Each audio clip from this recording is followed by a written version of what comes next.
नमस्कार, राजस्थान स्पेशल देख रहे हैं आप और मैं हूं आपके साथ वक्ता दुबे। पूर्व सीएम राजे झालावाड़ के 5 दिवसीय दौरे पर हैं। राजे ने दौरे के दूसरे दिन दोपहर तक डाक बंगले पर जिले के आला अधिकारियों से मुलाकात की और पीडब्ल्यूडी के अधिकारियों को जमकर लताड़ लगाई। झालावाड़ के हवाई पट्टी के निर्माण कार्य और वहां की अव्यवस्थाओं को लेकर अधिकारियों को जमकर खरी खोटी भी सुनाई। राजे ने अधिकारियों को हवाई पट्टी के निर्माण कार्य और अव्यवस्थाओं को लेकर दुरुस्त करने को लेकर निर्देश दिए। राजे ने डाक बंगले पर जिले के जनप्रतिनिधि और विधायक मिलने पहुंचे और जिले के विकास कार्यों पर चर्चा की। राज्य से झालरा पाटन के लोग भी मिलने पहुंचे और अपनी समस्याओं को बताया। इस बीच खास बात ये रही कि राज्य ने मिलने के लिए छोटे छोटे स्कूली बच्चे भी पहुंचे और गुलाब देकर बच्चों ने राज्य को आत्मीयता से मुग्ध कर दिया।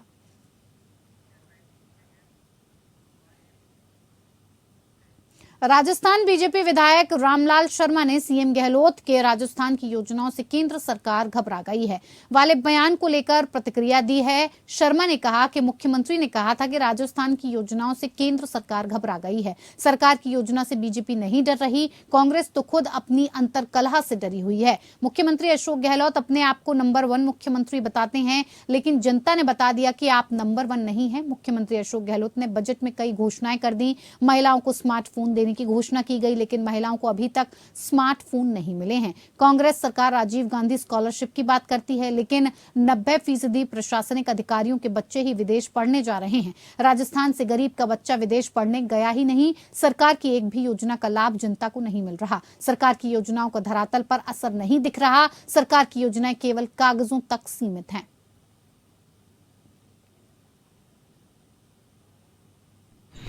देखिए, राजस्थान के अंदर पहले भी मुख्यमंत्री ये तीसरी बार बने हैं। 2 बार पहले मुख्यमंत्री रह चुके, दोनों बार भी हमेशा ये कहते थे नंबर 1 मुख्यमंत्री। उसके बाद में जनता ने इनको बता दिया कि नंबर 1 मुख्यमंत्री आप कभी नहीं रहे। अभी वर्तमान में जो स्कीमों की आप चर्चा करो, स्मार्टफोन देने की बात करो, पिछले बजट के अंदर आपने घोषणा की थी, ये बजट अंतिम बजट निकल गया, अब तक तो स्मार्टफोन महिलाओं को राजस्थान के अंदर मिले नहीं। आप दावा इस बात का करोगे हमने राजीव गांधी स्कॉलरशिप योजना लागू की है गरीब बच्चों को विदेश भेजने के लिए। आंकड़े उठाकर देखोगे तो 90% बच्चे जो आपके आईएएस अधिकारी हैं, जो आपके आरएएस अधिकारी हैं, जो आपके आईएफएस अधिकारी हैं, उन्हीं के 90% बच्चे विदेशों के अंदर पढ़ने के लिए गए हैं। गरीब का बच्चा तो कोई पढ़ने के लिए गया नहीं। आज राजस्थान के अंदर जिन स्कीमों का जिक्र आप कर रहे हो, धरातल के ऊपर उनका लाभ तो मिल ही नहीं रहा। हमारे संवाददाता रूपनारायण सवरिया हमारे साथ बने हुए हैं। रूपनारायण, राजस्थान बीजेपी के जो विधायक हैं रामलाल शर्मा ने सीएम अशोक गहलोत पर बड़ा आरोप लगाया है कि जो सरकार की योजनाएं हैं वो धरातल पर कहीं नजर नहीं आ रही हैं। जो वादे दावे गहलोत सरकार ने राजस्थान की जनता से किए थे वो कहीं पूरे होते नहीं दिखाई दे रहे हैं। क्या कुछ इसको लेकर पूरी जानकारी?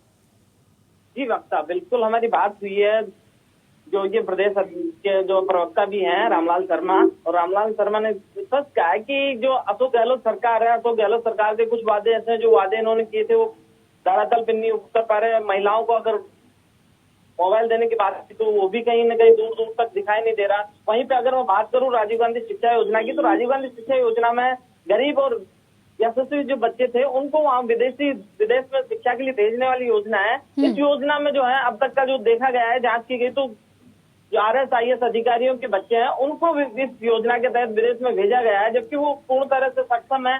और रामलाल शर्मा सीधा आरोप लगा रहे हैं कांग्रेस सरकार पे कि जो सक्षम बच्चे हैं उनको भेजा जा रहा है, जबकि जो गरीब बच्चे हैं जिनका हक बनता है ये यहाँ पे इसको भेजने के लिए, राजीव गांधी शिक्षा के लिए विदेश में भेजने के लिए, उनको हक मारकर आप आईएएस आरएएस के बच्चों को वहाँ भेज रहे हो, तो जो आपकी योजना है वो धरातल पे कहीं ना कहीं टिक नहीं रही।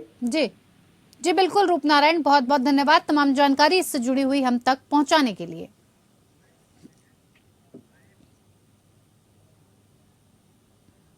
केंद्रीय मंत्री गजेंद्र सिंह शेखावत ने कर्नाटक चुनाव को लेकर बड़ा बयान दिया है। शेखावत ने प्रदेश की गहलोत सरकार और कांग्रेस पर निशाना साधते हुए कहा कि जनता में जिस तरह से उत्साह है उसे देखकर मुझे पूरा विश्वास है कि एक बार फिर से प्रचंड बहुमत के साथ भाजपा की सरकार कर्नाटक में बनने वाली है। राजस्थान में कांग्रेस की सरकार की हार हुई है, इसीलिए बीजेपी की सरकार का बनना अनिवार्य है।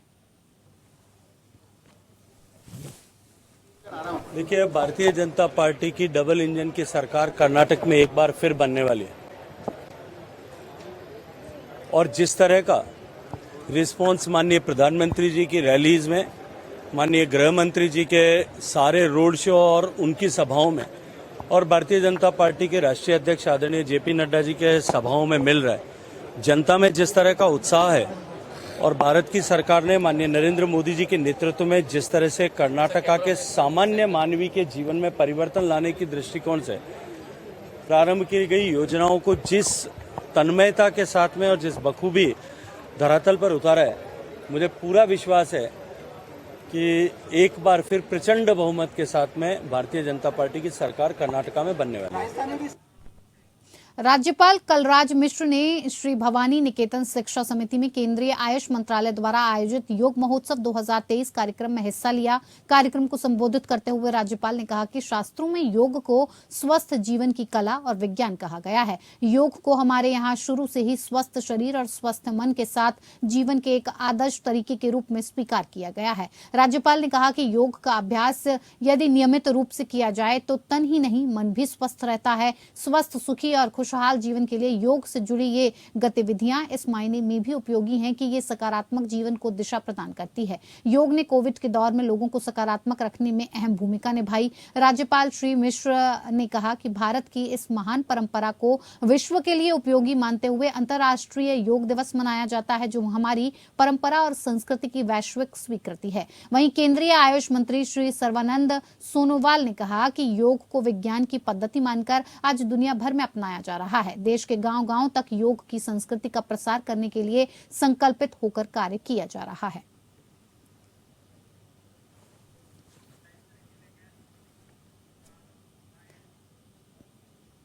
टोंक शहर में चल रही सांसद रसोई की प्रधानमंत्री नरेंद्र मोदी ने सराहना की है। सांसद सुखबीर सिंह जौनपुरिया के ट्वीट किए वीडियो को प्रधानमंत्री ने रीट्वीट कर लिखा, सराहनीय कदम। टोंक में सांसद रसोई की ये पहल गरीबों और जरूरतमंदों को बहुत राहत देने वाली है। प्रधानमंत्री की सराहना के बाद से सांसद सुखबीर सिंह जौनपुरिया ने खुद को सबरी और प्रधानमंत्री को राम बताते हुए कहा कि राम के इंतजार में सबरी ने कई साल तक इंतजार किया। प्रधानमंत्री की तारीफ करना टोंक के लिए बड़े गौरव की बात है। सांसद रसोई को अब ज्यादा बेहतर किया जाएगा। 7 साल पहले नरेंद्र मोदी के जन्मदिन पर इस सांसद रसोई की शुरुआत हुई थी और पिछले 7 साल से निरंतर निःशुल्क भोजन वितरित किया जाता है। देखिए, मैं समझता हूँ जिस हिसाब से सबरी अपने बेर के लिए तरस रही थी कि भगवान राम कब आएंगे, ऐसे ही मैं समझता हूँ कि हम 7 साल से सांसद रसोई को चला रहे थे और माननीय प्रधानमंत्री के जन्मदिन से हमने इसको शुरू किया था। और मैं समझता हूँ कि यहाँ टोंक में जरूरत भी थी, सब लोगों की राय सलाह करके करी थी, शुरू होनी चाहिए। और 7 साल बाद में कहीं कहीं हर चीज का निचोड़ निकाल कर माननीय प्रधानमंत्री ने हमारी रसोई में एंट्री की। मैं आप सबके माध्यम से माननीय प्रधानमंत्री का पूरे विश्व में जिस हिसाब से उन्होंने नाम कमाया है, उन सबका माननीय प्रधानमंत्री का धन्यवाद करना चाहता हूँ कि उन्होंने इस रसोई के ट्वीट कर और सराहना की है। इसमें टोंक, सवाई माधोपुर के और राजस्थान के आम जनता का बहुत बड़ा इसको सौभाग्य मिला है, तो मैं उसके लिए बार बार धन्यवाद करता हूँ। जहाँ तक रसोई की बात है, रसोई मैं जब सर्किट हाउस में रहता था तो हॉस्पिटल में जब जाता था तो मैंने वहां से देखा कि बहुत लोग आते थे रात को किसी डिलीवरी के लिए आए। इधर भाजपा प्रदेशाध्यक्ष सीपी जोशी उदयपुर और चित्तौड़गढ़ के प्रवास पर रहे। इस दौरान उन्होंने नया खेड़ा चित्तौड़गढ़ में दशनाम गोस्वामी समाज आम मंडल द्वारा आयोजित सामूहिक विवाह सम्मेलन में शिरकत की और नव वर वधुओं को आशीर्वाद दिया। इस दौरान उन्होंने कहा कि सामूहिक विवाह सम्मेलन वर्तमान समय की आवश्यकता है। ऐसे सम्मेलनों से समाज के ऐसे परिवार जो आर्थिक रूप से सक्षम ना हो, वो अपने बेटे बेटियों का विवाह धूमधाम से कर सकते हैं। उन्होंने कहा सामूहिक विवाह सम्मेलन समाज की एकता का उदाहरण है। वर्तमान के व्यस्त समय से ऐसे आयोजन पूरे समाज को एक छत के नीचे लाते हैं, इसीलिए ऐसे आयोजनों को बढ़ावा मिलना चाहिए और समाज के हर व्यक्ति को इसमें भागीदारी करनी चाहिए। समाज की कुरीतियों को दूर करने में ऐसी योजनाएं जरूरी हैं। विवाह सिर्फ पति पत्नी का ही नहीं बल्कि 2 परिवारों का भी मिलन है। पति पत्नी दोनों को एक दूसरे के माता पिता और परिजनों को सम्मान करना चाहिए। राजस्थान में पुलिस कर्मियों के लिए साइबर सिक्योरिटी डिप्लोमा कोर्स की शुरुआत की गई है। पुलिस महानिदेशक उमेश मिश्रा ने पुलिस अधिकारियों और पुलिस कर्मियों के लिए सरदार पटेल विश्वविद्यालय के सहयोग से 9 माह के ऑनलाइन डिप्लोमा कोर्स का शुभारंभ किया। कोर्स को लेकर मिश्रा ने कहा कि वर्तमान डिजिटल दौर में बढ़ते साइबर अपराधों को दृष्टिगत रखते हुए इनकी रोकथाम के लिए पुलिस कर्मियों की तकनीकी दक्षता पर बल दिया जा रहा है। इस डिप्लोमा कोर्स से पुलिस तकनीकी दक्षता बढ़ाने का मार्ग प्रशस्त होगा। उन्होंने इस डिप्लोमा कोर्स के लिए चयनित 50 पुलिस कर्मियों को बधाई दी और कहा कि इस कोर्स को पूर्ण करने के बाद उनका साइबर ज्ञान बढ़ेगा।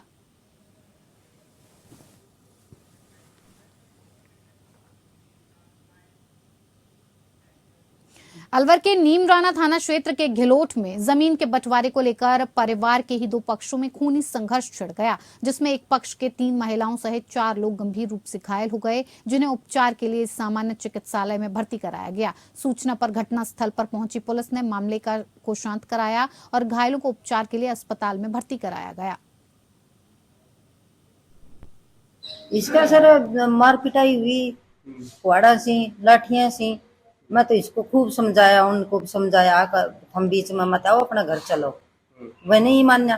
तो शाम की ये अंदर था सारा, इसको मैं बोली भाई वो बोल नहीं तो आप थाना में फोन कर देना, बाहर मत निकलना, वो आदमी ज्यादा है तुम्हारे को मार देगा, हम मत निकलना। वह दमड़ दमड़ गांव का 5 बजे तो नीमराना से उनके लाठी आ गई थी सर।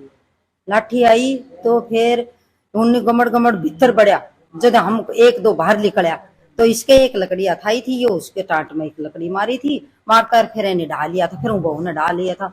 हम सब डर लगे, हम तो छात पर चढ़ गया भाज गया। अब खबर अलवर से, जहां 4 दिन से घर से लापता एक महिला का शव कुएं में पाया गया, जिसकी सूचना पर पुलिस ने मौके पर पहुंचकर शव को बाहर निकलवाया और पोस्टमार्टम के लिए भेज दिया। बताया जा रहा है मृतका की मानसिक स्थिति ठीक नहीं थी और वो 4 दिन पहले परिवारजनों को बताए बिना घर से चली गई थी। ग्रामीण द्वारा सूचना मिली थी कि कोई महिला का शव कुएं में पड़ा है, जिस पर मैं और सीओ साहब डेरा गांव पहुंचे थे, जहां पर एक महिला कुएं में पड़ी हुई थी, जिसको बाहर निकाल के हॉस्पिटल लेकर आए, जहां मोर्चरी में रखा बॉडी इसको। जब पता चला कि उस लड़की का नाम प्रियंका वाइफ ऑफ रामकिशन जोगी गुड़ा किशोरदासपुरा बताया, उसके परिवार वालों ने उसकी पहचान कर ली गई है। रिपोर्ट आ रही है, रिपोर्ट आने पर मेडिकल रिपोर्ट से पोस्टमार्टम करा के आगे की कार्रवाई की जाएगी। अलवर पुलिस ने बड़ी कार्रवाई करते हुए झूठे OLX के मुकदमे में फंसाकर ठगी करने वाले 2 शातिर बदमाशों को गिरफ्तार किया है। अलवर पुलिस ने झूठे मुकदमे में फंसाकर ये ठगी करने वाले मामले में 2 शातिर अपराधियों को गिरफ्तार कर लिया। मामले को लेकर अलवर ग्रामीण अतिरिक्त पुलिस अधीक्षक सुरेश खींची ने बताया कि 30 अप्रैल को कोतवाली पुलिस को सूचना मिली थी कि रेलवे स्टेशन के पास पुलिया के नीचे 2 व्यक्तियों ने एक लड़के को जबरन रोक रखा है और उसके घर वालों से रुपए की मांग कर रहे हैं, और जिसकी सूचना पर टीम ने त्वरित कार्रवाई करते हुए मौके पर पहुंचकर लड़के को मुक्त कराया और मौके पर ही दोनों अपराधियों को गिरफ्तार कर लिया गया, जिस पर पुलिस ने बड़ौदा मेव के बांदला गांव से 2 युवकों को गिरफ्तार किया है। दोनों सगे भाई हैं और वर्तमान में स्पेशल पुलिस ऑफिसर के रूप में नूह हरियाणा में कार्यरत हैं। ये पहुंचे, वहाँ पर आया कि एक व्यक्ति को जो है वो 2 व्यक्ति ने उसमें बंधक बना रखा है। उसके मोबाइल से, जिसको उन्होंने बंधक बना रखा, उसके मोबाइल से उसके घर वालों को फोन करके कहते 10 लाख रुपए दिलाओ और यह हम आपको बंधक बना के और कार्रवाई करेंगे। ये अपने आप को पुलिस, हरियाणा के पुलिस अधिकारी बता रहे थे कि हम हरियाणा के पुलिस अधिकारी हैं और ये रुपये आप यदि नहीं दिलाओगे तो हम आपको OLX की उसमें बंद कर देंगे, OLX चोरी में बंद कर देंगे। वहाँ मौके पर पहुंचे गया और वास्तव में जानकारी मिली थी ये कोई हरियाणा के पुलिस अधिकारी नहीं थे। ऐसे लेखराम और लेखराज नाम के 2 व्यक्ति हैं जो कि हरियाणा के रहने वाले हैं। खबर हनुमानगढ़ के भादरा से है, जहां गोगा मेड़ी मंदिर में माथा टेकने आ रहे 5 दोस्तों की सड़क हादसे में मौत हो गई, जबकि 5 लोग घायल हो गए। मोड़ पर अनियंत्रित होने से इनकी कारें सड़क किनारे गड्ढे में गिर गईं। हादसे में मरने वाले और घायल हरियाणा के कुरुक्षेत्र के रहने वाले हैं। हादसा हनुमानगढ़ के भिरानी थाना क्षेत्र में हुआ। SI रामकरण ने बताया कि देर रात करीब 11 बजे पुलिस को छानी बड़ी रोही में सड़क हादसे की सूचना मिली। पुलिस टीम मौके पर पहुंची तो 2 कारें सड़क किनारे गहरे गड्ढे में गिरी हुई थी। दोनों कारों के परकच्चे उड़ गए थे। हादसे में 3 लोगों की मौके पर ही मौत हो गई और 2 लोगों ने इलाज के चलते दम तोड़ दिया। वहीं घायलों का इलाज चल रहा है।